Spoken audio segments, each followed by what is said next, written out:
Mm-hmm. So Lou, tell me about your book. Well, it's a masterpiece of literature, as you'd expect. Yes, of course. Well, my real job is I'm the editor of the daily paper in Mount Pleasant, but in my free time, my hobby, I write science fiction and fantasy stories. And I've been doing that for a decade, and I began to send them off to magazines, and now I've had enough published in the United States and Australia and Canada, England, that last year I was able to sell a publisher and publishing a reprint collection. Cool. So, and it's been collected into this book called Fantastic Texas. I've had enough stories published that I could assemble a collection of a dozen stories that all set in Texas. Places like Waxahachie and Athens and Dallas, and it's got a pretty good response. I'm happy. You know, I have this thing on my website about Martians because I don't want to be called a Martialite. I want to be a Martian. Uh-huh. And I have this whole thing that Martians teleport into the old county courthouse in the basement and stuff like that. You think it's possible Martians could be in Marshall, Texas? I would be surprised if they weren't. The question is what's their motivation and what are they after? Of course, if you live in East Texas, the idea of aliens wandering among us is, It's not that hard to believe. That's what I say.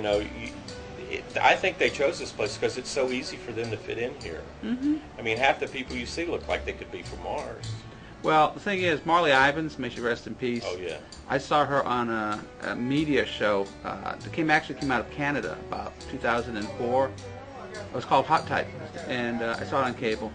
And the interview was talking to her about her role as a liberal journalist in Texas. Yeah. Texans, we have a reputation as being very right-wing and prejudiced.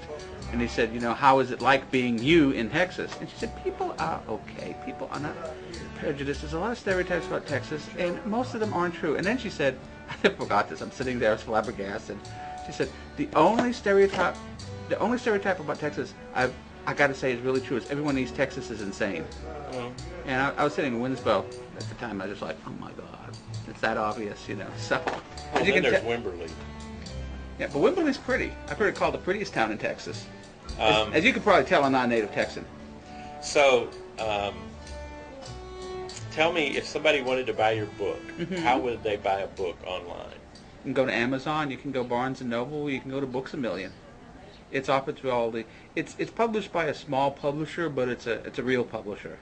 It's nowadays there's kind of confusion because there's a confusion sometimes between print-on-demand technology and books that you pay to have published. Right. So I have a small press. So the printer uses POD technology, but it's printed by a company called Ingram and distributed by Ingram. So it's a real publisher. It's just a small one, but it's not I didn't pay anything to get the book published. Not a vanity book. No. I got these stories are all reprints. They've all been published before, so I've already got collected for them. See, that's one of the reasons why, if you can do it, an author loves collections, because these stories have already been published. Yeah, I already got my money for these. Then if you get them reprinted, you get more money from them. Plus, the advantage is when you try to sell a publisher, he knows since these stories were accepted by a reputable publication before, there's got to be some cachet to them. I have, my lead-off story in this collection was published in Asimov Science Fiction, which is like the second largest science fiction magazine in the country, and it was published by a very prestigious author, so right off the bat, okay, this guy, it's not going to make my eyes bleed. This is obviously a good story, and that's a big advantage. So that's why collections and anthologies are more common when you get multiple authors in one book. Right. You ask them, send us a story, send us your best story of 2009, send us your best story of 2010. These are all good stories. They're all published some other place. Then you put them in one place, and you get a good book that'll sell well, and the reader knows he's getting a set of stories that have already met with some critical acclaim. And so the stories in my collection, like I said, have been published in Asimov Science Fiction, Jim Bain's Universe, United States. I've had a story published in Australia, which is set in East Texas, but I was amazed that an Australian publication would print a story that's set in East Texas, but on the other hand, they probably think it's fantasy. To them, it's a fantasy world.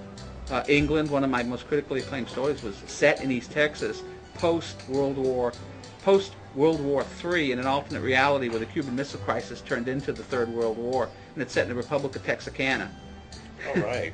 And it was published in England, and it's the only story I've ever had published. Usually when you publish a story, you get some positive reviews, you get some negatives. That particular story, set in East Texas, it's the only story I've ever had only positive reviews, which flabbergasted me. This is Mars-Hall.tv, helping Martians discover Marshall.